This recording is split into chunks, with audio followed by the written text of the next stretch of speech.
Բարև ձեզ սիրելի ռադիոլսողներ, հանրային ռադիոյի եթերում բարձր գրականություն նախագծի հերթական թողարկումն է, ես գրականագետ Արքմենիկ Նիկողոսյանն եմ։ Վաղուց նույնիսկ կարելի ասել տասնամյակներով արդեն հայերեն կա, բազմիցս ընթերցվել, շատ սիրվել, բազմիցս վերահրատարակվել է Հերման Հեսեի Տափաստանի գայլը հանրահայտ վեպը, բայց վերջերս ես հանկարծ հայտնաբերեցի, որ այդ վեպը դեռևս չի քննարկվել բարձր գրականություն նախագծի շրջանակում։ Ահա այդ բաց այսօր կլրացնենք գեյտասարդ գրող Հասմիկ Կարապետյանի հետ, ողջույն Հասմիկ։ Շատ ընտրություն է իր բնականաբար, ինչքան գիտեմ շատ ես կարդում։ Ինչու կանգ առար հենց Տափաստանի գայլի վրա, որ չէին քննարկել դրա համար, թե կան սիրո այլ պատճառներ։ Միանշանակ երկու տարբերակներն էլ չեմ ժխտում, բայց սա եկեք հիշենք, որ վեպը խելագարների մասին, սա գործ է խելագարների մասին եւ գիտեք, ասում են, այն խելագար ասում են այն մարդկանց, որոնք որ միշտ ճիշտ են խոսում։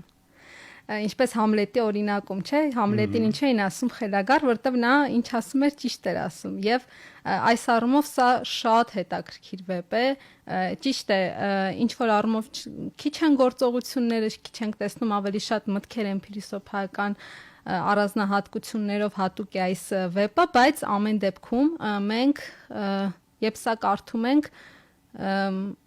շատ վերապրումներ ենք ունենում եւ Հեսեն իր տեսակով, հա,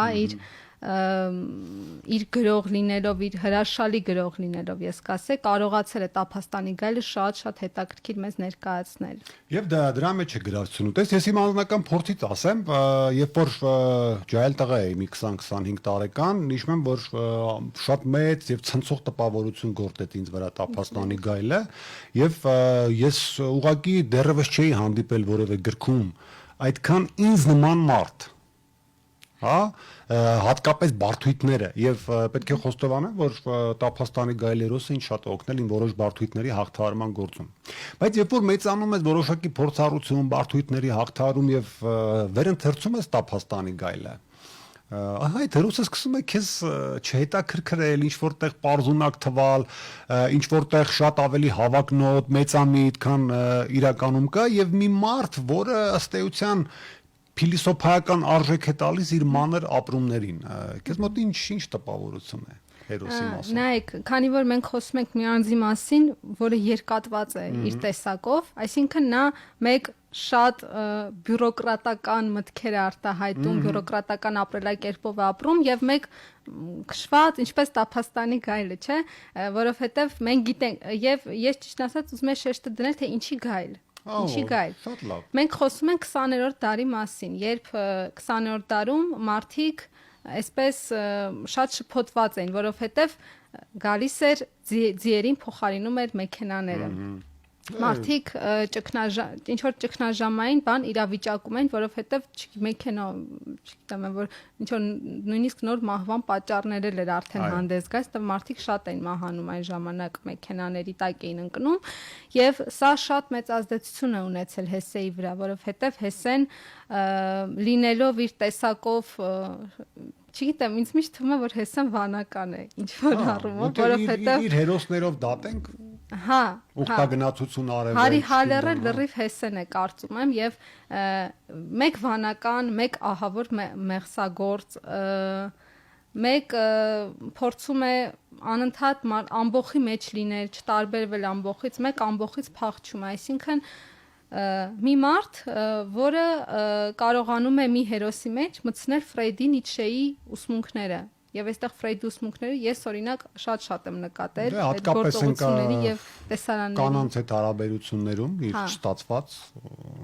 Ես կարծում եմ, որ նրա մյուս բոլոր այսպես կոչված արկածները, տվայտանքները հենց դրանով են պայմանավորված։ Կնոջով այնուամենայնիվ։ Այո, բայց այդտեղ չենք դնում շեշտը կնոջ վրա, որովհետև Հեսեն կարծում եմ այստեղ Հերմինեն, հա, գլխավոր հերոսուհին, չեմ ուզում իրեն ասել գլխավոր հերոսը, տեղ այստեղ միակ գլխավոր հերոսը Հարի Հալերն է, բայց Հերմինեն նկատենք, որ զոհ է դարձել գրքում, այսինքն նա Հարի Հալերի եւ Պաբլոյի մեղս, ես այդպես եմ կարծում, որ նա այստեղ զոհ է, այսինքն նա իրեն զոհաբերեց, այնտեղ մի դիալոգ կար, որտեղ Հարի Հալերին ասում է ամեն դեպքում դու մահն ես ընտրում, ասում է հա, եւ նկատում ենք, որ Հարի Հալերը չի մահանում, այլ մահանում է Հերմինեն, որովհետև նա իմանալով, որ հարին չոր տարբեր մեղքերի, տարբեր մեղսագործություններ արել, նա վերցնում է դա իր վրա։ Եվ Ֆրեյդի ուսմունքը ինչու եմ նշում, որովհետև այնտեղ երբ պատմում է Հարի մասին, թե նա ինչպիսին է եղել մանկուց, ասում է, որ միգուցե մանկուց իր վրա ինչ որ շատ վատ ազդեցություններ է ունեցել, ինչ որ հանգամանքներ, եւ Ֆրոյդը իր ուսմունքներում ասում է, որ շեղվածությունը առաջանում է մանկուց։ Մենք ասել Հարի Հալերը շեղված էր։ Գիտեք, դες սկզբում օգտագործեցիք այդ խելագար բառը, ես որքան հասկացա դրան դրական իմաստեիք, չէ, հաղորդել դրական իմաստ, բայց հիմա շեղված բան։ Շեղվածն էլ է դրական է սառումով։ Որովհետև գիտեք, ճիշտ է, մի փոքր բացասական ինչ որ բան ենք հասկանում ասելով շեղված, բայց այս առումով նա նման չէր ոչ մեկին։ Նա նման չէր այն ամբողջին, որոնք անդադ ձգտում էին, չգիտեմ, իրենց ներկայացնել ինչ որ խնջույքներում, այսպես Պաբլոյի նման, չէ, բայց Հարին շեղված էր եւ ճիշտ շեղված էր։ Եվ այդ պատճառով նա վերջում էր, երբ չի մա, այսինքն նա ինքնասպանությունը չի անդադ ասում, որ ես ինքնասպանություն գործեմ, նա չի ինքնասպանություն ամեն դեպքում չի գործում։ Եվ այդ պատճառով ես կարծում եմ, որ շեղվածությունը այստեղ դրական ավելի իմաստով ենք հասկանում։ Լավ, ստացվի տես ուրեմն մի ուրիշ հանգամանքի վրա սևեռվենք։ Հարցը մի անգամից տամ, օրինակելի է արդյոք Հարի Հալերը, հա, որտեվ երբ որ մարդիկ կարդում են գրքեր, սիրում են այդ գրքերը, անպայման որևէ դրական օրինակելի հատկանիշ են տեսնում այդ գլխավոր հերոսների մեջ եւ այդ առումով սկսում են գիրքը սիրել։ Դες երբ որ համատենք Տափաստանի գայլ օրինակ Հեսեի մեկ այլ գործից Սիդհարթա, հա օրինակ Սիդհարթային կարելի է իր այդ ճգնության մեջ, ինքնահայեցման մեջ, համակրանքի շատ շերտեր ունենալ, հա, իր հանդեպ։ Երբ որ գլոբալ նայում ենք որպես հերոսի տիպի, Հարի Հալերը այդքան չի տարբերվում Սիդհարթայից եւ ընդհանրապես կարելի է համարել, որ Սիդհարթան ընդհանրական տիպ է Հերման Հեսեի ստեղծագործության մեջ։ Եթե օրինակելի չէ, համակրելի չէ Հարի Հալերը, որտեղից է ծագում այդ սերը այս գրքի հանդեպ։ Ես կարող եմ օրինակ բերել տարեկանի Արտում Անդունդի Եզրին գիրքը, որտեղ բոլորը, չգիտես ինչու, շատ բացասական էին նայում այդ գրքին, բոլորն էին նայում այդպես, որովհետև գլխավոր հերոսը բացասական մտքեր էր արտահայտում։ Ես եմ շատ սիրում, շատ եմ սիրում, բայց սպանությունից հետո Ջոն Լենոնին, գիտեք, սպանողը շատ էր սիրում այդ գիրքը, սպանությունից հետո ավելի բացասական էր, բայց ես կարծում եմ, որ նման հերոսները ինչպիսիք որ իրենք են, իրենք օրինակել են միայն այն մարդկանց համար, որոնք որ հասկանում են իրենց։ Ոչ բոլորն են հասկանում այս, օրինակ մի օրինակ բերեմ, իմ քույրը կարդացել է այս գիրքը եւ իմ քույրը չհասկացավ ուղակի, ասաց որ ինձ համար այս հերոսը շատ անհասկանալի է, այսպես ասեցի լավ, ու ես այդտեղից արդեն հասկացա, որ ովքեր որ հասկանում են, նրանք ավելի շատ իրենց համար օրինակելի կլինի, բայց ելի եմ կրկնում, Հարին երկատված էր իր տեսակով եւ մենք միջև վերջ չհասկացանք ինչպիսին էր նա ամեն դեպքում, ինչ էր նա ուզում։ Ինչ էր իր կյանքի տարբեր փուլերում Հարին փորձենք այլ կերպ ընկալել։ Դες մի հարց էլ ասպիկ Հեսեն ընդհանրապես նրա ոճը հատկանշվում է ոչ սյուժետայնությամբ, հա, եթե նրա բոլոր գործերն էլ նայենք, իհարկե սյուժե կա, ընթացք կա, գործողությունների զարգացում կա, բայց նա ավելի շատ փիլիսոփայող է, հա, կարող է փոքր դրվագ պատմել եւ անմիջապես դրան հաջորդեն փիլիսոփայական տրակտատներ նույնիսկ այդ փոքր դրվագի մեկնաբանությամբ։ Հիմա Տափաստանի գայլը, բայց զարմանալիորեն ընթերցվող գիրք է։ Ես շատ-շատերի հետ եմ քննարկել, էլի նույն Հեսեի ոճով գիրք է, բայց չգիտես ինչու արագ են ցերծվում, հեշտ են ցերծում։ Այ այդ գաղտնիքը փորձել ես բարձել քեզ համար ինչու, որտեվ եւ փիլիսոփայական տրակտատ է ինքը ըստ էության, բայց միևնույն ժամանակ հետաքրքիր ընթերցվող գիրքը ինչն է մղում դրան։ Գիտեք ինչն է մղում, որ այստեղ կան տեսարաններ, որոնք համապատասխան չէ, խուժան տեսարանները ավելի հետաքրքիր են իդե։ Այդ վերջում։ Հա, հետաքրքիր է նրանով եւ կլանող է նրանով, որ այստեղ չգիտես չէ հայտնվում է Մոցարտը, սկսում է ռադիո սարքել։ Մոցարտը սկսում է ռադիո սարքել, այնպիսի մի տեսարան, որը շոկային է։ Գիտեք, եթե դուք ուզում եք, ես քանի որ մասնագիտությամբ սցենարիստ եմ, ինձ սովորեցրել են, որ եթե ուզում ես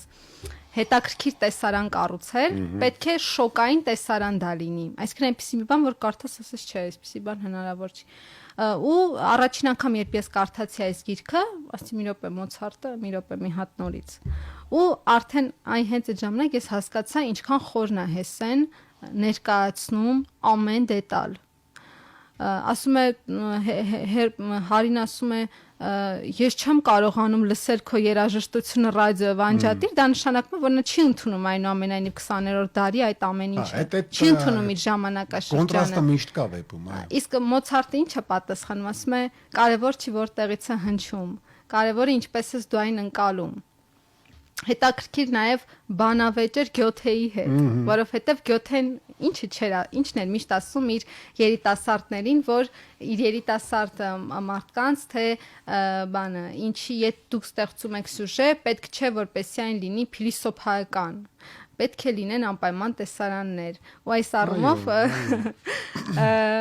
այս առումով Հերման Հեսեն իհարկե Գյոթեին չլսեց եւ Գյոթեն եկավ իր հետ բանավեճի։ Այդ տեսարանը եւս շատ հետաքրքիր։ Այսինքն դրանք նպաստում են, որ ինքը լավ ընթերցվի, բայց դες տալիս է սաունդեր Մոցարտ Գյոթե թվում է թե հիմա կոնկրետ մեր զրույցի պարագծում շատ հայտնի անուններ են, բայց հավատա որ կանտիպես մարդկանց, որոնք չեն ճանաչում Մոցարտին եւ Գյոթեին եւ այդ հանդիպադրումները վեպում կարող են իրենց ոչ միայն հետաքրքիր չլիններ, այլ ավելի շատ մեծ ձանձրույթ պատճառել։ Մենք ունենք սոցիալական կայքեր, որտեղ կարելի է ճշտել։ Google կա, հա, հավես չեն անում։ Հասմիկ Էվսի մի հարց վեպի թարգմանիչ Առաքելյանը առաջաբան ունի, որտեղ ասում է, որ Տափաստանի գայլը կատարսիսի վեպ է, հա, մաքրագործման եւ այլն։ Ասկես դա այդպես է արդյոք եւ ի՞նչն է տանում մաքրագործման հետ այդպես։ Մաքրագործման հիշում եք այն տեսաներ, որտեղ նա մտնում էր տարբեր սենյակներ եւ այդ տարբեր սենյակներ իր կյանքի ինչ որ փուլերներ։ Եթե մենք նկատում ենք, նա անդադ փախչում էր այդ սենյակներից, ոչ թե նա ուզում էր այնտեղ մնալ եւ ինչ որ բան հասկ։ Նա անդադ փախչում էր եւ խնդիրը անլուծելի էր մնում։ Անկամ երբ նա հանդիպում է Պաբլոին, իհարկե Պաբլոն այնտեղ ասում է դա ես չեմ, ես չգիտեմ ես ով եմ, ես ոչ մեկ եմ, ես ընդհանրապես քեզ ցույց եմ տալիս քո կերպարները։ Անկամ այդ ժամանակ մենք չենք հասկանում, արդյոք Հարի Հալերը փորձեց լուծել իր անձային խնդիրը թե ոչ։ Նա անդադ փախչում էր, ես չեմ կարծում, որ սա մաքրագործման վեպ է։ Սա ավելի շատ վեպ է, որ դու կարդաս ու չանես այսպիսի բաներ։ Չփախչես ինքդ քեզնից, որովհետև գիտեք, նայեք, Հարին ինքը գայլ է։ Ինչպեսին են գայլերը ոհմակում։ Երբ գայլը կա չէ, այդպիսի մի բան, երբ գլխավորը, այսինքն գայլերի այդ գլխավորը երբ վիրավորվում է, ինչ են անում։ Ուտում են այդ գայլին։ Ուտում են, որովհետև իրենց պետք չի վիրավոր գայլ, որը իրենց խնդիրներ կառաջացնի։ Այս առումով Հարին եւս այդ ամբողը, որոնք որ անդադ Հարին թվում էր իր դեմ են, չգիտեմ, նույնիսկ այդ հարևաններն են իր դեմ, Հարին թվում է որ ուտում են, այ հենց այդ մարդիկ իրեն ուտում են, Պաբլոն է իրեն ուտում, Հերմինեն է իրեն ուտում, անդադ ինչ որ Հերմինեն մի կին է բերում իրեն հրամցնում է, ասում է այս կնոջ հետ եղիր, պետք չէ ինձ հետ լինել կամ չգիտեմ մեկը։ Այսինքն անդադ այ հենց այդ գայլը հենց այսինքն կարողանում է, հա, ներկայացնել շատ հետաքրքիր այդ եւ համեմատականը երաժշտության հետ մի շատ հետաքրքիր տողեր էր Հեսեն գրել, որ ասում այդ երաժշտությունը մեկ շատ ներդաշնակ էր, մեկ շատ այսպես խառնաշփոթ, այսինքն խառնաշփոթ էր, այդ համեմատականն էլ է հենց այդ անձին վերաբերում։ Ընդհանրապես էսեի վեպերում իրավությունը շատ մեծ տեղ ունի, շատ մեծ տեղ ունի եւ դրան նույնիսկ կարելի է ամբողջական հաղորդումներ նվիրել երաժշտության եւ էսեի վեպերի հարաբերակցությունը։ Տես, ասպիկ խոսեցիր գայլի մասին, հա, որպես սիմվոլ։ Արի փաստենք, որ վեպում շատ կան սիմվոլներ, շատ կան, լոտոսից սկսած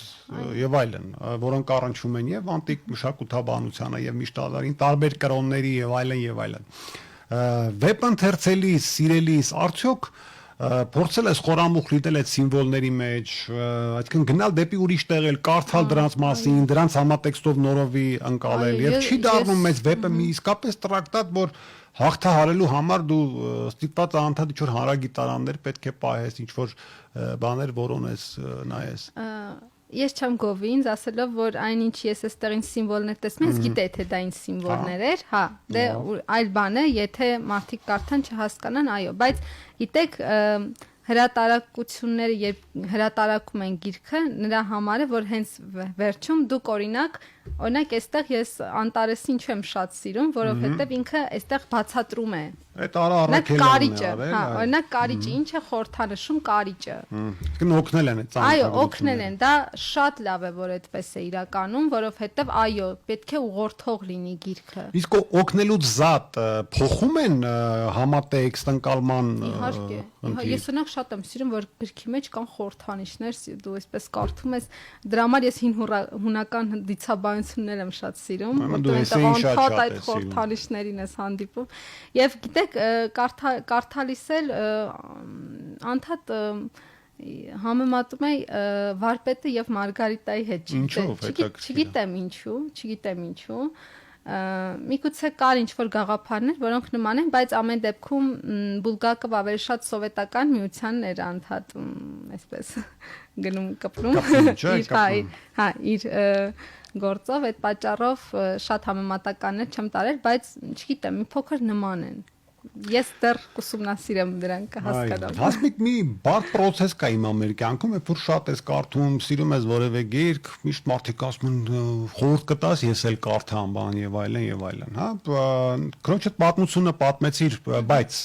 վերանանք դրանից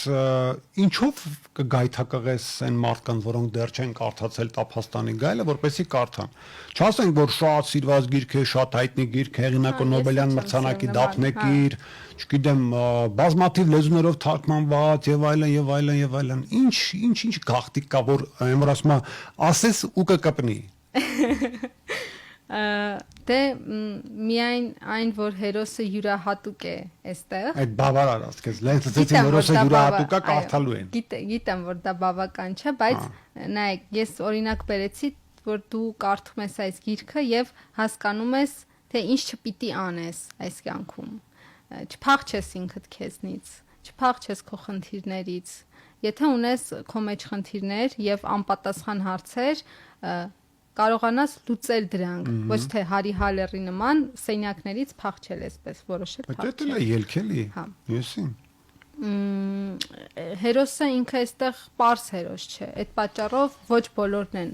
եթե նկատել եք չեն ասում կարդա Տափաստանի գայլ չգիտես ինչ որ մարքեթինգային գրքերին են գնում հիմա մոդա է մոդ են գնում այդ պատճառով այո սա վեբ է ոչ բոլորի համար Ես դες էլի փորձառությունից ասեմ, դա երևի լավագույն պատասխանն է, որ ասում եմ սա ամեն մեկի կարդալու բանը չի, հանկարծ բոլորը որոշում են, որ իրանք դրա մեջ չեն մտնում, էլի, հենց իրենք պետք է կարդան։ Հասմիկ շնորհակալ եմ յուրընկալվելու համար եւ լավ զրույցի համար։ Ես կարծում եմ, որ նմանատիպ գրքերի շուրջ պետք է քննարկումները շատ լինեն։ Ես տապես հետևում եմ Facebook-ում եւ տեսնում տարբեր խմբերում բան, շատ են քննարկում իսկապես Տափաստանի գայլը, բայց երբեմն երբ որ ականատես ես լինում, թե ինչ պարզունակ մակարդակի վրա, ինչ որ մի արարքի, այն մյուս արարքի, ինչ որ պարզ մեկնաբանություններով մի փոքր հիասթափում ես, որտեվ շատ լավն է, շատ վատն է ու վերջ։ Այն տեսագրականություն, ինչպեսին էսեի գրականությունն են ընդհանրապես, Տափաստանի գայլը մասնավորապես ես կարծում ավելի խոր ընթերցումի կարիք ունի։ Շնորհակալ եմ։ Ես եմ շնորհակալ։ Իսկ մեր սիրելի ռադիոլսողներին ինձ մնում է հիշեցնել, որ հանրային ռադիոյի եթերում բարձր գրականություն նախագծի հերթական հաղորդումներ ես Արմենիկ Նիկողոսյանն եմ։ Զրուցում էի երիտասարդ գրող Հասմիկ Կարապետյանի հետ։ Մեր զրույցի թեման հռչակավոր Հերման Հեսեի նույնքան հռչակավոր Տափաստանի գայլը վեպն էր։ Լավ եղեք։